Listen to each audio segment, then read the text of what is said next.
There were Nephilim on the earth in those days, and also after that, when the sons of God came unto the daughters of men, and bare children to them. The same were the mighty men of old, the men of renown. Genesis chapter 6, verse 4. Genesis chapter 6, verses 1 through 7 are some of the most enigmatic verses in the Old Testament. What do these verses refer to? Was there actually giants living on the earth at the time before the Great Flood? This period is often called the antediluvian period. Ante means before, and diluvian means deluge or flood. Many early Jewish writings and other ancient texts expound upon these verses. Josephus, the first-century Jewish historian, implies they are related to the Greek gods. Josephus and the Book of Antiquities, many angels of God now consorted with women, and begot sons who were overbearing and disdainful of every virtue. Such confidence had they in their strength. In fact, the deeds tradition ascribed to them recalled the audacious exploits told by the Greeks of the giants. But Noah urged them to adopt a better frame of mind and change their ways. The Book of Antiquities, Chapter 3.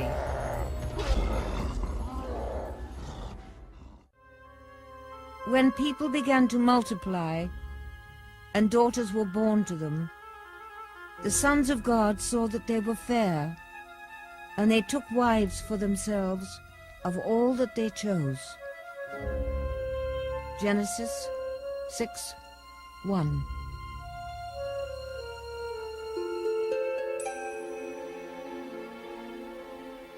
Do angels have sex? The text tells us that the angels, they're called the sons of God, mate with human women and produce a race of giants as their offspring. Now, the story seems to represent this as something that displeases God. God doesn't like the idea of this mixing between the angelic realm and the earthly realm.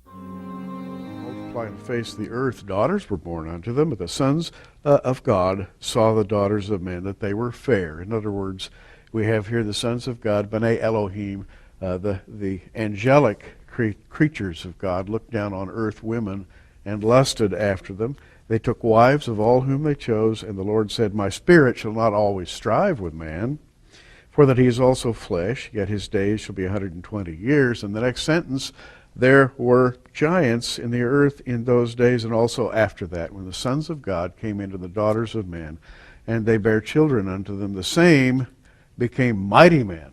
Those would be the Titans of old, the Olympians, the Greek and Roman giants of mythology, except the Jews never believed those were mythological creatures. Josephus said that the Titans were one and the same as these mighty men mentioned in Genesis. Because we're taking the message right from the Word of God. Right. And Genesis 6 is just one passage that talks about the angels. The book of Jude, of course, talks about the fallen angels, talks about angels who kept not their first estate, but were kept in chains for the last day. So there's a dark story here, and what you've just told us right out of Genesis 6 is that these angels left their first estate in heaven. They obviously had a free will, and they came to earth and procreated with human women who they lusted after, who they found attractive. If you go into the ancient Book of Enoch, it says, and of course Enoch is not gospel and not the canon of Scripture, but in the Book of Enoch, which a lot of old-time historians valued greatly, it says clearly that these angels looked upon the women and their long hair, and they found that very attractive. And of course, you read the writings of Paul later in the Gospels, where he talks about women hiding their hair, putting their hair up. Absolutely, and there is a spiritual component to all this, and that spiritual component has to do with the fall and with sin. There was a fall in heaven as well as a fall on earth, and that fall produced a race of giants called the fallen ones, the Nephilim. That's who we're talking about, which comes from the Hebrew verb nafal, which means to fall. In fact, nafal gives us our English word fall, just as a little side issue there. But the Bible says there were giants in the earth in those days and also after that. The flood of the Bible and the flood of the Greek myth are remarkably similar. Is it possible a core of truth existed in the Greek myths? Were the Greek gods actually the Nephilim? Nephilim is the Hebrew expression for the fallen giants. Were the fathers of the Titans and the Olympians the fallen angels, called the sons of God in Genesis 6? The ancient Greeks believed in a flood that destroyed all mankind, similar to the account in the Bible. In the Greek myth, the flood took place during the age of Deucalion. Deucalion and his wife Pyrrha were warned in advance of a coming flood and told to construct a chest and fill it with provisions. The source of the coming flood was the anger of Zeus towards mankind. Zeus had become disgusted at the degeneration of humans, and in particular, the practice of human sacrifice. Zeus assembled the gods and decided to destroy mankind by water. Deucalion and Pyrrha survived the flood by floating in the chest they built. There are differences between the Greek myth and the account in the Bible. However, both maintain the world was destroyed as a result of mankind's sin, and the human race was saved as a result of a few individuals leading a righteous life. Every culture around the world has a flood story. Many of these stories refer to giants before the flood, just as the Greeks referred to their gods, the Titans and the Olympians. Many scholars are making the association of these Greek gods with the Nephilim and the fallen angels from the Genesis account. And just like the flood, many cultures around the world have legends of the star people, the ones who came down from heaven. I am convinced the star people are the fallen angels, the sons of God.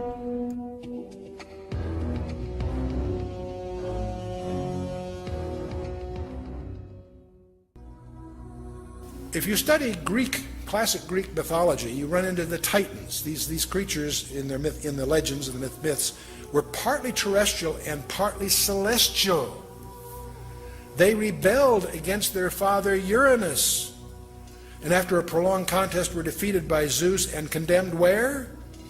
Into Tartarus. Do you see a parallel brewing here?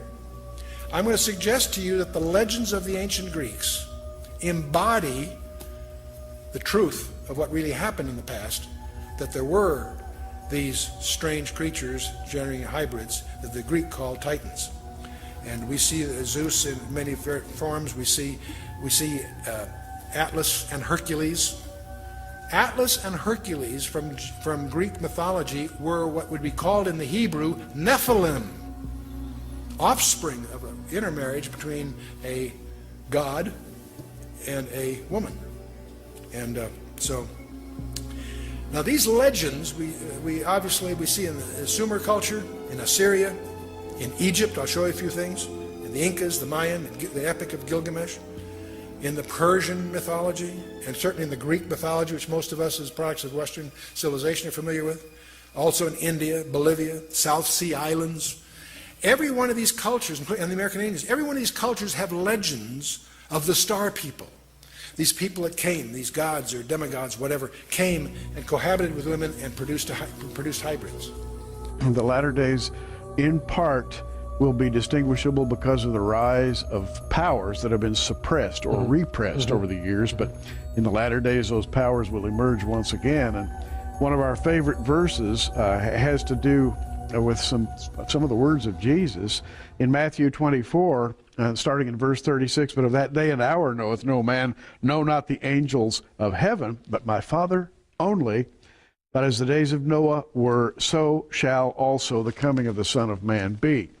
And what he's saying here is the days of Noah will be sort of transplanted into the latter day era. And you and I both believe we're seeing that right now. Absolutely. One of the, in my opinion, we're looking at the return of the Nephilim. It's a different incursion than what happened thousands and thousands of years ago. I call it the coming great deception.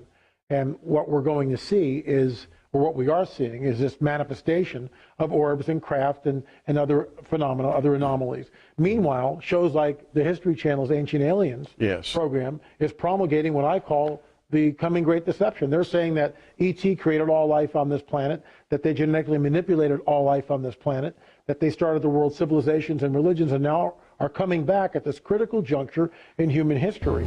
Well, Christians in the church better wake up to what is happening, because this phenomena is real, burgeoning, and not going away.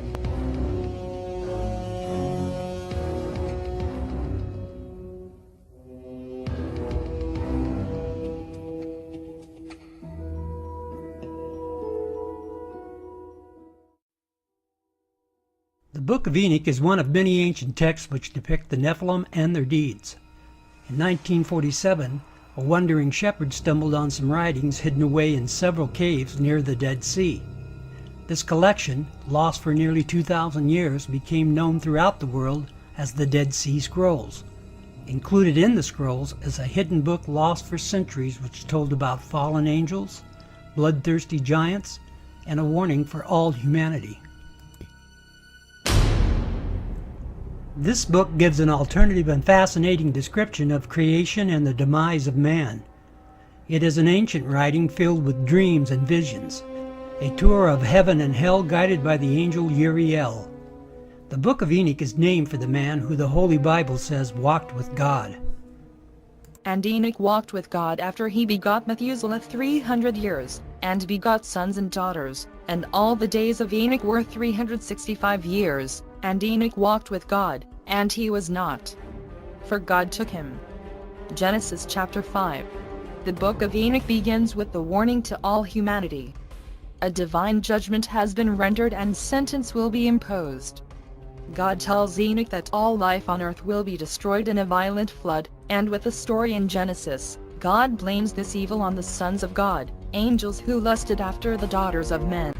These angels are sometimes referred to as watchers. They keep constant watch, and they decide one day, about 200 of them, that they're going to descend to the earth. They would like to very much make contact with these mortal women. The Book of Enoch was an expanded story of the mysterious giants, the sons of God, and the daughters of the earth, spoken of in Genesis chapter 6. Anytime you read the book of Genesis, there are all kinds of unanswered questions. Suddenly, there is this quick few verses at the beginning of the flood story about giants in the land that come from the sons of God mixing with the daughters of the earth. And you stop and think, wait a minute, what's this all about? It's like it went by too fast. And you want to grab it and say, wait a minute, what was this? They taught them charms and enchantments, and they became pregnant and bare great giants whose height was 3,000 ells. When men could no longer sustain them, the giants turned against them and devoured mankind. Enoch chapter 7. That these angels have crossed over this boundary that they shouldn't have. They were spiritual beings and they were to remain as such. When they decided to descend upon earth, this unleashed upon the earth all sorts of problems. Not only these giants who are bloodthirsty and violent, but also these angels went on to teach humankind a variety of forbidden crafts. They also taught human beings how to make weapons of war. Now the good angels, the ones not tempted by these beautiful women, go to God and say, you know, there's a lot of bloodshed caused by these bad angels. At which point God says we need to bind Azazel, the sort of lead fallen angel, to bind him and to then cast him into a pit.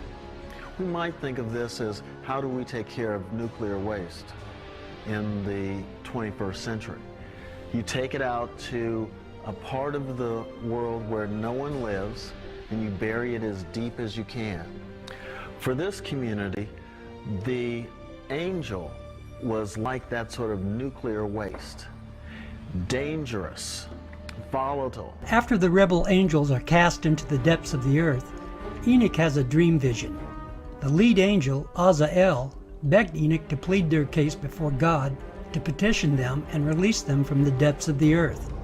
The request for clemency is denied. And now, the giants, who are produced from the spirits and flesh, shall be called evil spirits upon the earth, and on the earth shall be their dwelling. Evil spirits have proceeded from their bodies, because they are born from men, and from the holy watchers, their beginning and primal origin. They shall be evil spirits on earth, and evil spirits shall they be called. As for the spirits of heaven, in heaven shall be their place, but as for the spirits of the earth, which were born upon the earth. On the earth shall be their dwelling. And the spirits of the giants afflict, oppress, destroy, attack, do battle, and work destruction on the earth, and cause trouble. They take no food, but still hunger and thirst, and cause offenses. And these spirits shall rise up against the children of men and against the women, because they have proceeded from them. The Book of Enoch, chapter 15, verses 8 through 12. Enoch tells us an expatiated story of creation and the depravity of the Watchers, or fallen angels, who created bastard children of gigantic stature with an intense evil nature. Their strength was prodigious and their appetites immense. Upon devouring all of humankind's resources, they started to consume humans themselves. The Nephilim attacked and oppressed humans and were the cause of massive destruction on earth. Enoch also wrote another book from the Dead Sea Scrolls called the Book of Giants. Only broken fragments remain from the original scroll. It tells more about the corrupt nature of the Nephilim and how they created all kinds of monsters, altering the DNA of animals and man. Enoch says their imagination was the only limit. It is my belief Enoch is explaining the dinosaurs and the bizarre skeletons which archaeologists have found. They were a part of the abomination which provoked God to terminate all living creatures. Modern science is constantly endeavoring to classify the remains within some Darwinian theory. It would take more faith to believe in them than it does to believe in the Bible. Many creationists, without understanding the antediluvian world, try to force some defensive explanation which fits their theories. Some scholars believe there were select dinosaurs created by God based upon a behemoth description in the book of Job, chapter 40, verses 14 through 24. They insist there is evidence of these creatures after the flood, but it's only conjecture. However, many of my own theories are conjecture as well. It makes sense that dinosaurs are related to birds when you accept the idea of the Nephilim crossbreeding the birds and animals. If you crossbreed a crocodile with a giraffe, or an elephant, you can imagine what it would look like. All modern scientists agree the dinosaurs were destroyed at the same time by some cataclysmic event. Couldn't this event be a global flood? Some scientists say the sea life found in the Himalayas and other major mountain ranges is due to the fact that they were once seabeds. Is it possible the sea fossils found were deposited by a global flood? God destroyed the world because everything was corrupt, except for a few righteous people. I find it interesting that the science of today is again altering the gene pool under the guise of improving humanity. Are we back to creating monsters? Is it a sign of the end of days? Jesus said the end of days would be like the days of Noah, and the altering of DNA certainly qualifies us with the time of Noah. The Nephilim on the earth in those days. Other translations say the word giants, which is somewhat of a, I mean, they were big, but they weren't called giants because they were big. They were called Gegenes, or they were called Nephilim, because they were fallen ones, and they were the progeny of fallen angels and women. And what's so interesting is that every ancient commentary, whether it's Philo, Josephus, the Book of the Giants, the Genesis Apocryphon, if you look at the Aramaic Targumim, all of these are saying that very thing, that it was angels, fallen angels, that came down and took women, and they created this hybrid race. So Satan was trying to destroy the seed, but God, of course, preserved the seed so that when Mary came on the scene, then the Holy Spirit overshadowed her and placed the other half of the needed seed in there, so that it was through Mary's seed, through her gamete, her 23 chromosomes, and the combination of the Holy Spirit giving 23 chromosomes, which would then produce the zygote into which the Lord Jesus, was incarnated into. Man can now peer into a single-cell organism, transplant DNA, research deep space, and create computers capable of processing 1 million bits of data in just nanoseconds. All of our achievement and technology has done nothing to promote our morality. We can be a very corrupt and arrogant people. The Bible's narrative of sin has been the best explanation I have experienced. It brings to light the dark nature hiding in all of us. The good news is the Bible provides a way to overcome. God's love for the world is expressed in the sacrifice of his only Son, and whoever believes in him will not perish, but have eternal life. And Jehovah God formed man of the dust of the ground, and breathed into his nostrils the breath of life. And man became a living soul. And Jehovah God planted a garden eastward, in Eden. And there he put the man whom he had formed. Genesis chapter 2 verses 7 and 8. The Bible tells us the Garden of Eden was the intended habitat for man. Because of the original sin of Adam and Eve, they were cast out. This story is known throughout the world, but the story is told in Genesis chapter 6 is only known by a few. Now they have to survive in a hostile environment. Little did they know how hostile it would become. The reign of the Nephilim started around the time of the patriarch Jared, the sixth generation from Adam. The very angels entrusted to help man now conspired against him. The angel Satan was always incensed and jealous of Adam and refused to pay him homage. Now a group of conspiring angels mated with earthly women, and these women bore the Nephilim. God's creation became an abomination. As we have already heard, these giants were bloodthirsty and made themselves to be gods. The Book of Giants, written by Enoch, reveals part of the story and elaborates on the exploits of the giants, especially the two children of Shemi-Hazo, Oya and Heya. Since no complete manuscript exists of the giants, the exact contents and order remain a matter of guesswork. Most of the content of the present fragments concerns the giants' ominous dreams and Enoch's efforts to interpret them, and to intercede with God on the giants' behalf. The Book of Giants, like the Book of Enoch, tells us how the Nephilim altered the DNA of animals and man, creating all sorts of monsters. The Greek myths of the Minotaur, Satyr, and Centaur take on new and more realistic perspective. There are scholars who now believe the dinosaurs are the result of this genetic manipulation. I believe it to be the best explanation of all the theories I've considered. There are many aspects of the dinosaurs that just do not fit into the scheme of this world. As I already mentioned, some scholars believe certain dinosaurs were created by God, based on the verses in the book of Job. I admit it's possible, but I'm still not convinced. We now have an overall picture of the time period.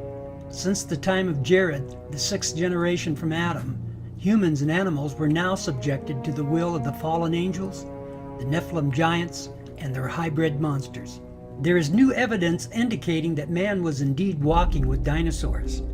This entire century, we've been told that dinosaurs existed millions of years ago and became extinct before the arrival of man. I find these theories, which are based on Darwin's theory of evolution, absurd and shameful. Scientists and educators have gone to great lengths to keep out the creation story from schools throughout the United States. The public educational system's use of separation of church and state is exactly what our forefathers were trying to prevent: governmental dictation.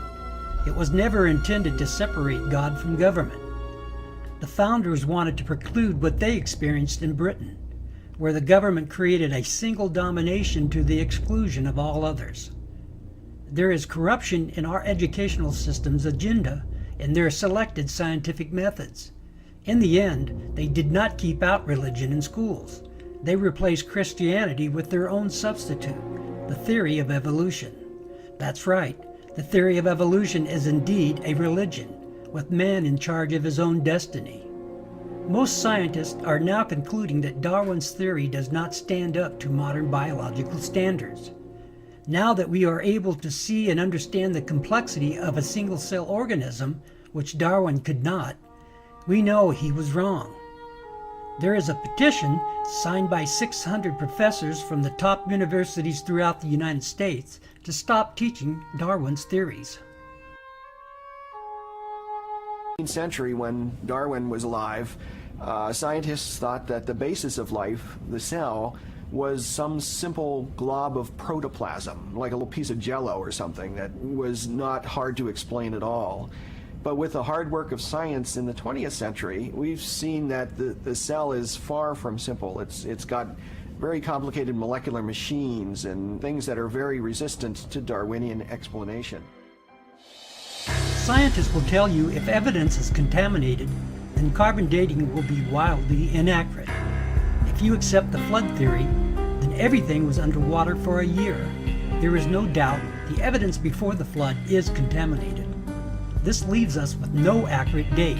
However, there is evidence of man walking with dinosaurs. My reaction was one of shock. I had heard of human footprints being found in this locale on the Biloxi near Glen Rose, Texas, but I was rather skeptical. And here, after removing actual rock layers, the team and I excavated a series of dinosaur footprints. And 18½ inches from one of those dinosaur footprints, we excavated a 16-inch human footprint. We excavated 12 footprints in a series. And when you find a trail with left, right pace and strike, the right distance apart, then you have to interpret this as belonging to humankind. We found trails leading under limestone ledges and actually removed the limestone ledges one slab of rock at a time. And we found that both the dinosaur footprint and the trail of human footprints continued under the rock ledges. This evidence is real. I first saw the Burdick print on my initial visit to Glen Rose in 1984. My impression at that time was that it was too perfect. But it's clearly a human footprint demonstrating the heel section, the arch, the base of the metatarsals, the first or great toe, second, third, fourth, and fifth toe. After our examination of this print, we find that it definitely is in the Cretaceous limestone, in the same formation with the dinosaur footprints. Here we're looking at a cross-section, and we can see very obvious following contours under the great toe, and actually structures under each one. Where we see the calcite inclusion, the force was concentrated and produced these load-bearing structures, which are exactly what geologists look for. We have eliminated the idea that it's carved. It definitely is original impression in the sediment. This is said to be a fossilized finger of a human being. It was found in the same strata as the dinosaur tracks. It had what appeared to be a nail, what appeared to be a cuticle, a taper, a humanoid shape. After I saw the CAT scan, there was no longer any room in my mind for doubt. This scan shows the shape of the finger, it shows tissue beneath the skin of the finger, it shows the bone, it shows the joints, it shows a ligament. That tells me this is a human finger. As I said, over the past 150 years, these archaeologists and anthropologists have covered up as much evidence as they've dug up, literally. Basically what you find is something we call a knowledge filter. This is a fundamental feature of science. It's also a fundamental feature of human nature. People tend to filter out things that don't fit, that don't make sense in terms of their paradigm or their way of thinking. So in science you find that evidence that doesn't fit the accepted paradigm tends to be eliminated. It's not taught, it's not discussed, and people who are educated in scientific teachings generally don't even learn about it. Carbon dating can be highly inaccurate for dating archaeological artifacts. It's not just that it can be inaccurate, it's worse than that. There are numerous cases in the past where items have been carbon dated and found outrageously wrong. Does carbon dating work at all? Despite its problems, the underlying ideas are sound, and scientists are pursuing the reasons why carbon dating can be so inaccurate. There are reasons for the problems. The first one is contamination. If an archaeological artifact is contaminated, then you have no scientific method to calculate it. Another reason is the level of carbon in the atmosphere at the time. It's my personal belief one of the ways life was reduced in years and size was the altering of the atmosphere by the hand of God. so the ratio of carbon-12 and carbon-14 before the flood was completely different. There are many details which scientists presume were taking place. They are only guessing. Many scientists give off an illusion of knowledge as if it were true. If you say something long and loud enough, society will accept it. Do not believe this illusion. Carbon dating has a 10,000-year limit. Anything after that can be highly inaccurate. The Great Flood covered the earth for an entire year and contaminated everything. It's my belief the flood took place approximately 12,000 years ago, what historians refer to as the end of the Ice Age. It seems appropriate that carbon dating would only be accurate until the time of the flood.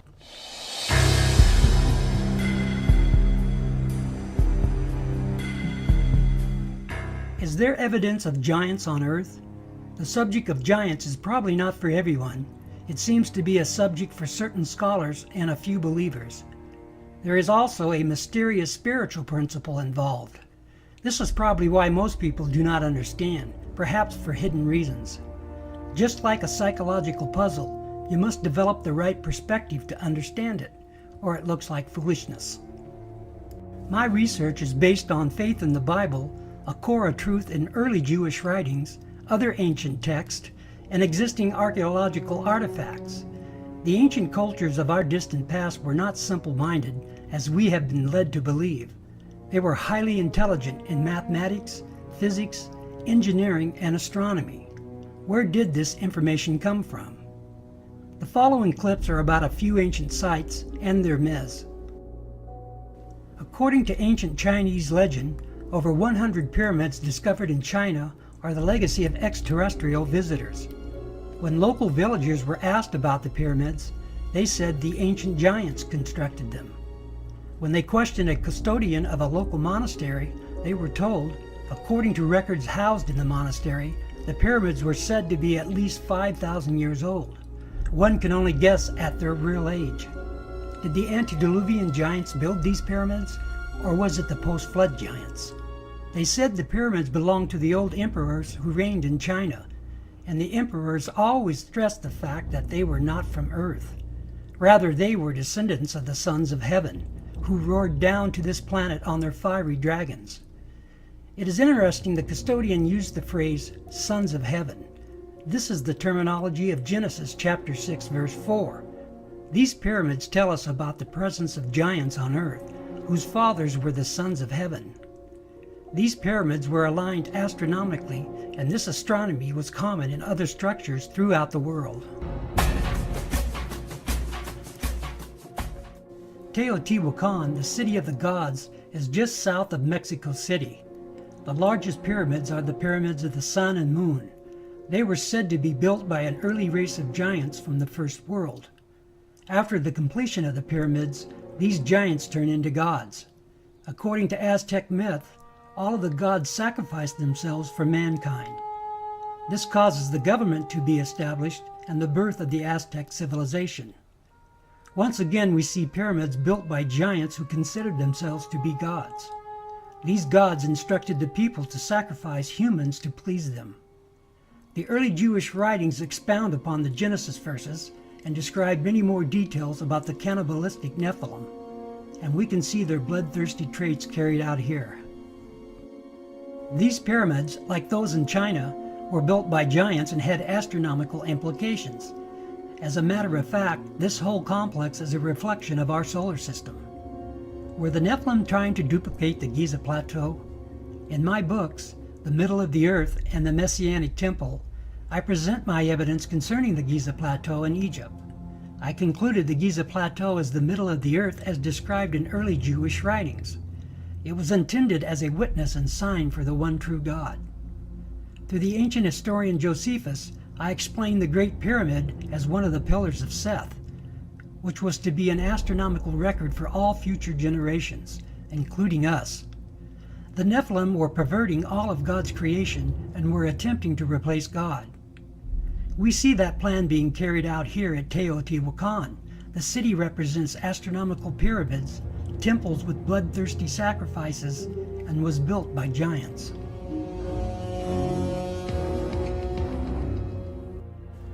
In Mayan mythology, a group of 4 protective deities, the sons of Itzamna and Ixchel, are giants who uphold the sky at its cardinal points.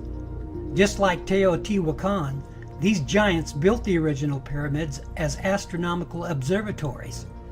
It is well known today the calendar of the Mayans is more accurate than our own. They understood the concepts of pi and zero. It is even thought they had a representation of a black hole, called the Dark Rift. Their understanding and knowledge reflected that of the Nephilim. The Nephilim were part angel and had a knowledge far superior than man's. These gods also instructed the people in bloody sacrifices. Even their games depict the dark path set for the Mayans. The image of a priest cutting the still-beating heart from a man probably delighted the Nephilim. We can only imagine their intoxicated and wicked laughter. The Book of Enoch and the Book of Giants tell how they devoured man in the worst way. They also created genetically altered beasts to help them in this quest. They were bound and determined to pervert all of creation. These temples tell us of their astronomical knowledge and their reprehensible past. The Maya were still communicating with the fallen angels, who were cast under the earth, and the Nephilim spirits in an alternate dimension. The Maya priests would alter their state of mind with hallucinatory drugs and spoke directly to the gods of the underworld. Even though the angels were already judged and doomed in the underworld, they were still communicating with those who would listen. Although the bodies of the Nephilim were destroyed, their spirits still preached to the Mayans and all other Mesoamericans.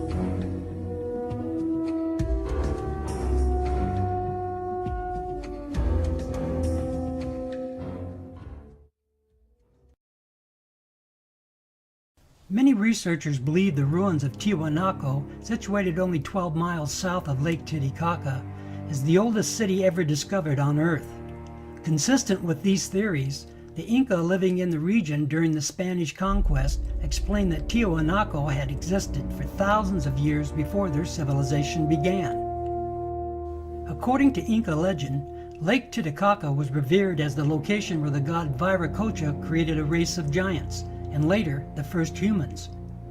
The Inca maintained that the giants built Tiahuanaco and also many other cities and structures in the area. However, due to their great evil, Viracocha destroyed the giants in a world flood. This legend is still believed by the local Indians to this day.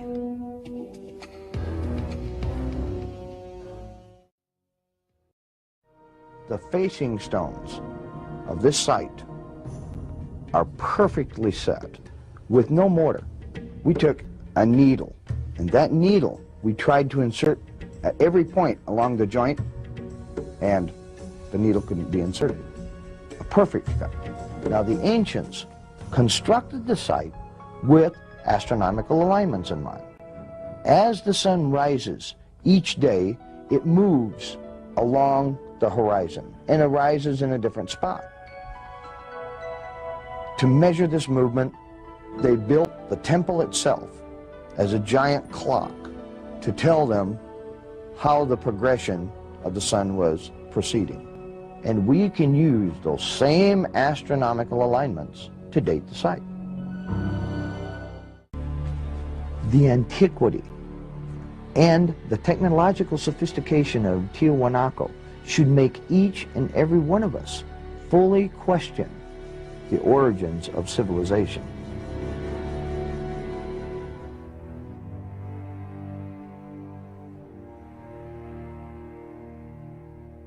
Giants also figure in the mythology of Stonehenge, one of the most famous structures in the world. These massive standing stones were called the Giants' Dance by the earliest inhabitants, and they believe giants constructed it. Stonehenge is an astronomical observatory, mapping the solstices and the equinoxes. It is also believed to be a place of sacrifice. Who actually built Stonehenge and how they did it are enduring mysteries.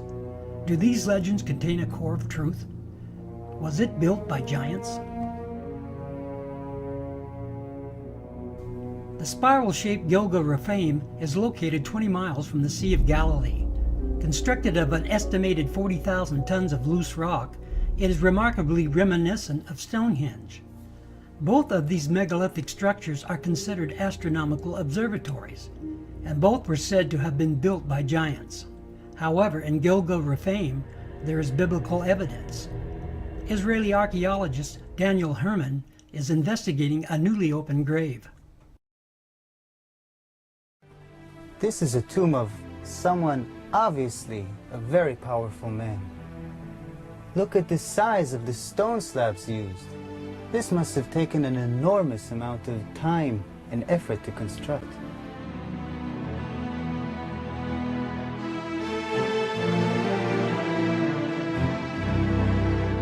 When the Israelites came here and wrote their Bible, it was already here. They saw it. So they have documented the identification of the site by saying that this region was ruled by Og, king of the Bashan. Og is described in the Book of Deuteronomy as, and I quote, "For only Og, king of Bashan, remained of the remnant of the Rephaim." Rephaim is Hebrew word for giants.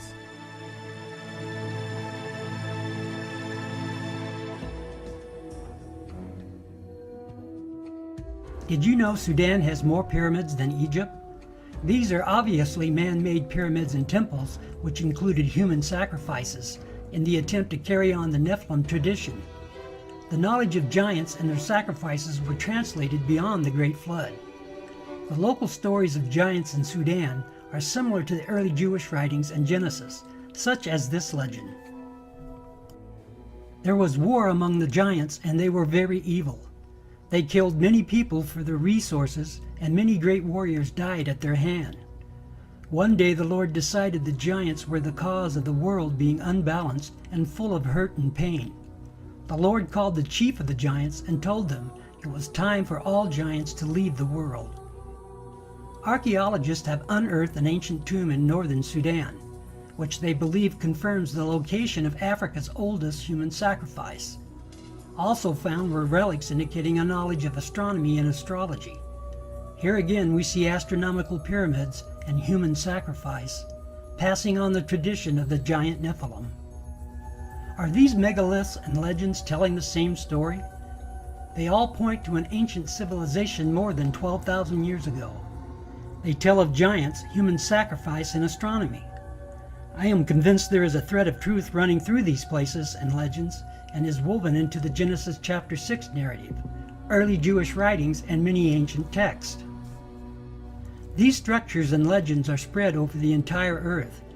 They are duplicates of the Giza Plateau, the original pyramid of Seth, intended to be a sign and witness of the one true God. The Nephilim knew of the coming flood and wanted to pass their legacy just like the pyramid of Seth. All of these legends tell of a great flood destroying man, except for a few who survived in a boat and repopulated the world. There are many more legends of giants around the world, such as the island of Malta, the giants of India in the Mahabharata, the giants of good and evil described on the walls of Angkor Wat, the story of the Sumerian Gilgamesh, the American Indian legends of giants, the Norwegian tales of giants, and many more which I could not include. For a comprehensive list of the ancient texts describing the Nephilim and the Watchers, visit my website, www.thenephilim.us.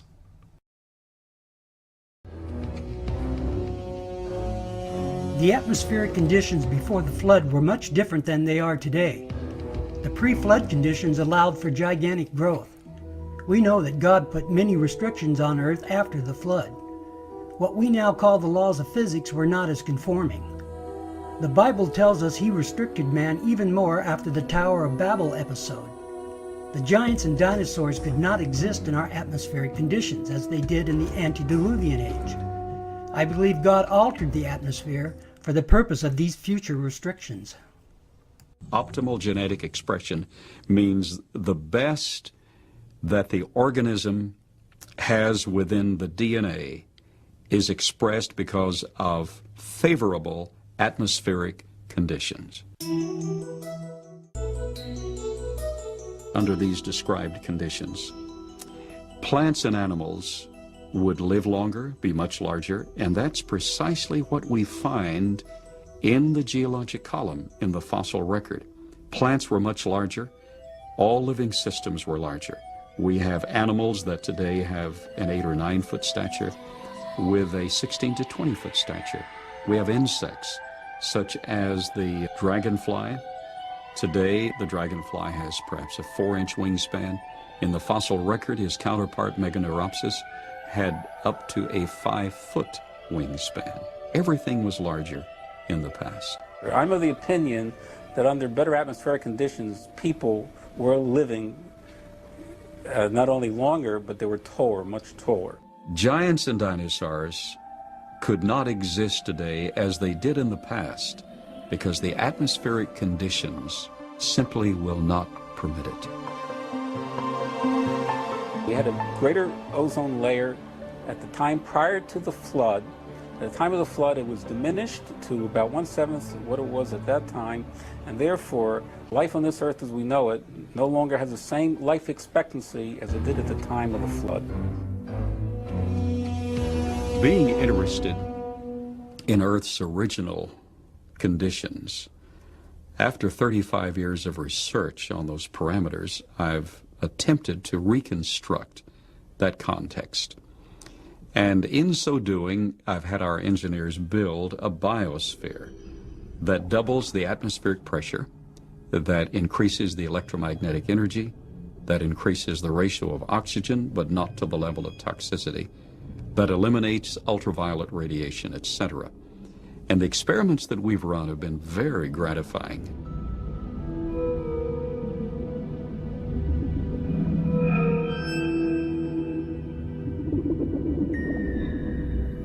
In our controlled scientific experiment, we have measured the effects of a pulsed electromagnetic field on biological systems. We have these pacu piranha fish that normally at 3.5 years of age are about this size under optimal conditions. Yet we have them now in excess of 20 inches, weighing just under 5 pounds each.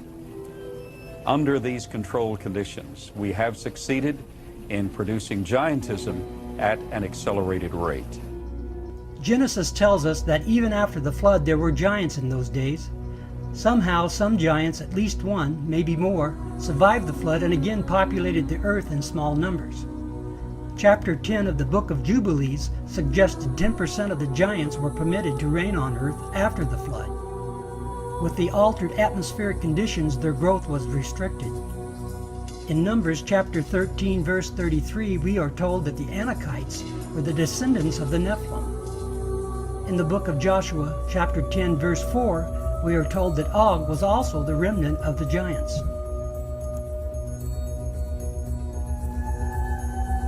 Mass graves of giants were opened. Some of the men 8 feet tall, some of the women 7 feet tall, some records of men 10 feet tall, and extremely large skulls. And extraordinarily, some of these skulls had horns, some had extra rows of teeth, some had other what we would call anomalies, but they were extraordinarily large skulls and extraordinarily large people. A number of mounds in the Midwest in America were excavated starting in around 1850. And in many cases, they would find skeletons of people who were in excess of 7 feet tall. And in many cases, they had double rows of teeth, as well as, in some cases, 6 fingers on each hand and 6 toes on each foot. The one that was found in Bridal Veil Falls, California by a group of miners, first they found this wall with very intricate hieroglyphics. They assumed that they were finding gold behind the wall. They broke it down and they found this woman holding a child covered with fur and a strange kind of dust. The same tall female mummified remains have been found in Texas. They have been found in Death Valley. They have been found in other parts of California. Archaeology at that time was in a heyday. There was everybody that had a shovel was out trying to find something. But what's interesting is that the finding of these giant mummified bodies and giant fossils and bones.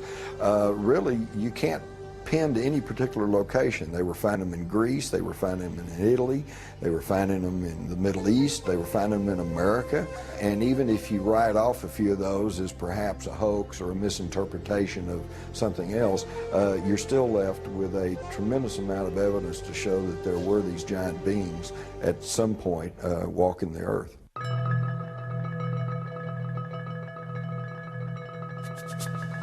They began excavating the 10 to 15 feet of guano that was here in this cave.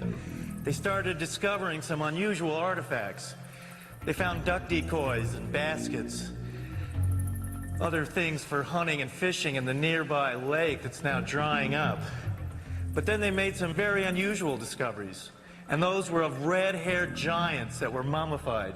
These giants were 6.5 to 7 feet tall. In many cases, they were mummified, wrapped up like Egyptian mummies, and they had long red hair going down to their shoulders. The ranchers couldn't explain it. It was the strangest thing they'd ever seen. But the Paiute Indians who lived around here knew all about it. In fact, back in 1883, Sarah Winnemucca, a Paiute Indian princess, had written a book called Life Among the Paiutes. In that book, she talked all about the giant, red-haired people who used to live around this lake and live in this cave. She claimed they were cannibals. That tribe would eat the dead. They would make war on my people. My people went to work and gathered wood to fill up the mouth of the cave. At last my people set it on fire and called out to them, "Give up or you will die." But no answer came. I think the world looked like the cities we see in Machu Picchu, Tiahuanaco, Sacsayhuaman. I think it was a world peopled by giants who structured their buildings out of massive building blocks, 500-ton, 250-ton blocks. The architects are that race or those races who built all the megaliths in the old world, the pyramids, Stonehenge. They are the people who walked before us, the ones who inhabited this world before we did. We have called them gods. We've sometimes called them giants. They left their handiwork behind, and we have not been able to duplicate it. We've only reached the point now where we can really appreciate it.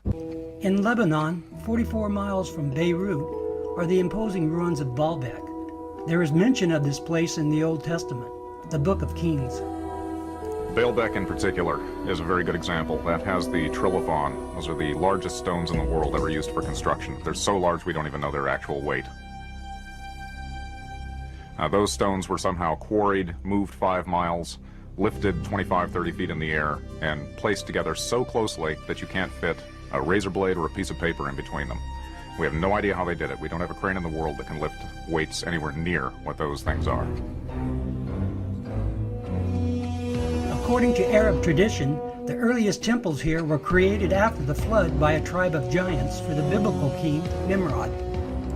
It seems quite clear because of the references in Genesis and later on the Book of Numbers and also in Deuteronomy, which are all fairly consistent with each other, that there were gigantic beings that seem to stem from pre-flood era. The conclusion in the tradition seems to be fairly clear that gigantic beings were existing at one time, and that as human history developed, or physiological, emotional, spiritual changes took place, those beings who survived seemed to be of a smaller gene pool.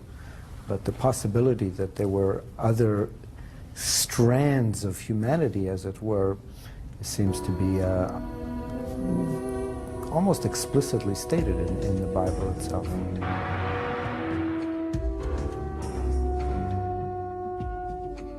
In the Book of Numbers, we are told, after wandering in the desert with his people, Moses sent out scouts for a place they could settle. The scouts went north to Hebron.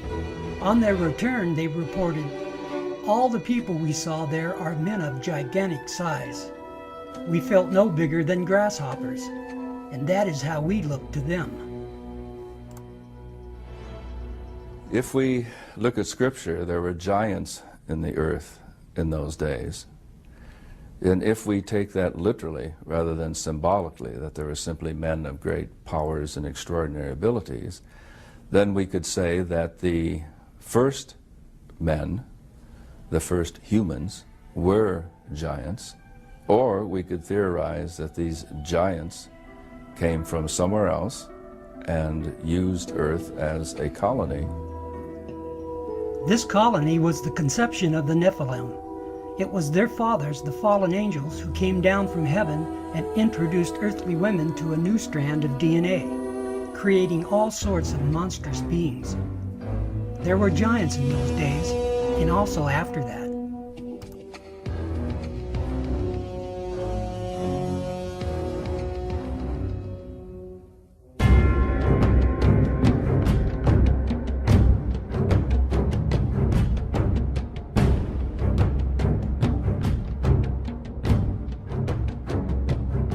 In my research of ancient civilizations, I was surprised to find these bizarre elongated skulls in Egypt, throughout Africa, Europe, Russia, South America, on remote islands, and indeed all around the world.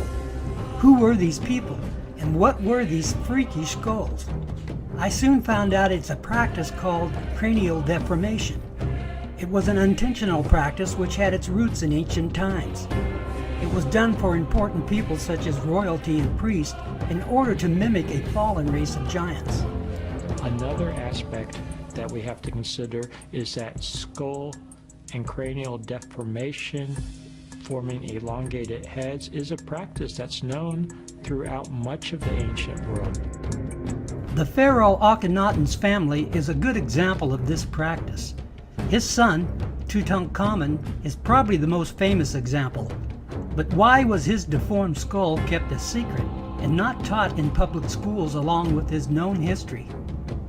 The Discovery Channel recreated his head and intentionally modified it to look more modern. Not one word was spoken about his elongated skull. They also resurrected his stepmother, Nefertiti, and again nothing was said about the cranial deformation. King Tut's sister is probably the most pronounced deformation I've seen in Egypt. The Discovery Channel chose to filter out this information simply by ignoring it. It seems our public school systems have the same mindset. It's like the elephant in the living room. How can you possibly ignore something so bizarre? As I said, over the past 150 years, these archaeologists and anthropologists have covered up as much evidence as they've dug up, literally. Basically what you find is something we call a knowledge filter. This is a fundamental feature of science. It's also a fundamental feature of human nature. People tend to filter out things that don't fit, that don't make sense in terms of their paradigm or their way of thinking. So in science you find that evidence that doesn't fit the accepted paradigm tends to be eliminated. It's not taught, it's not discussed, and people who are educated in scientific teachings generally don't even learn about it. It's not necessarily a deliberate conspiracy in the sense of some people getting together in a smoke-filled room and saying, we're going to deceive people. I discovered this practice was actually an effort to carry on the traits of their gods. But who were their gods? They were a race whose fathers were fallen angels and their mothers were earthly women, as explained in Genesis chapter 6 and many ancient texts. The Bible refers to them as the Nephilim, the fallen ones. The Mayans credited Kukulkan for their knowledge of astronomy. He was a giant all-knowing god and bore no resemblance to the dark-skinned Mayans. The Maya described Kukulkan as a tall Caucasian man with long flowing silky white hair and beard and blazing deep blue eyes. He was said to have an elongated skull, and in fact the Mayan women used to strap boards onto their infants' developing skulls to elongate the skull, and we have artifacts of this nature. The question was, who was Kukulkan? Kukulkan was from the race of the Nephilim, just like the Titans and the Olympians of the Greek myths. Cultures all around the world have legends of the star people, the the ones who came down from heaven and created a race of giants. In Sumeria, they were called Anunnaki. We know them as fallen angels, called the sons of God in Genesis chapter 6. When people began to multiply, and daughters were born to them, the sons of God saw that they were fair, and they took wives for themselves of all that they chose. Genesis 6:1.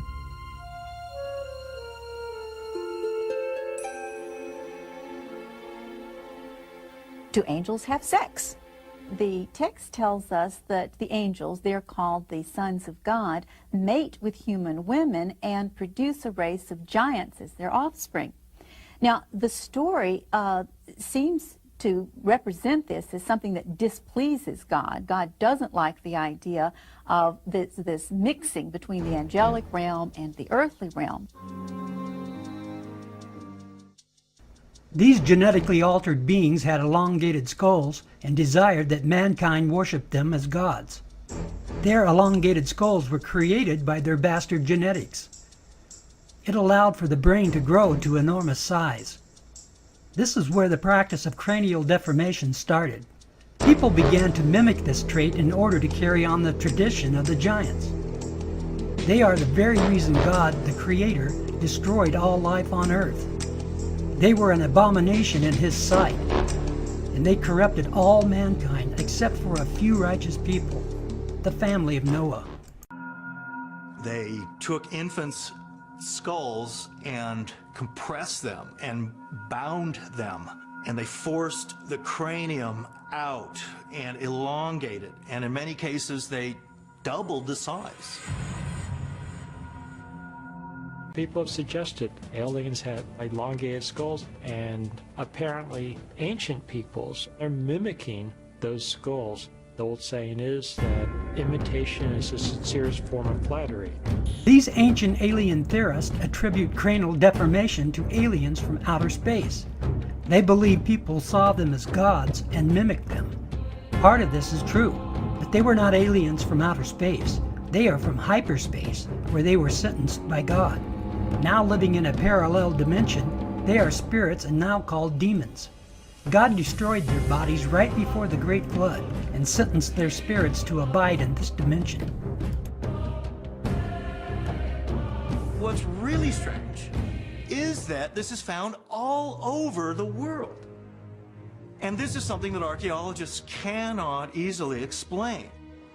Because for people on remote islands, for people in South America or Malta or in Africa, to suddenly independently do this cranial deformation like this seems incredible. I mean, this is something that had to be learned, something that was taught to them.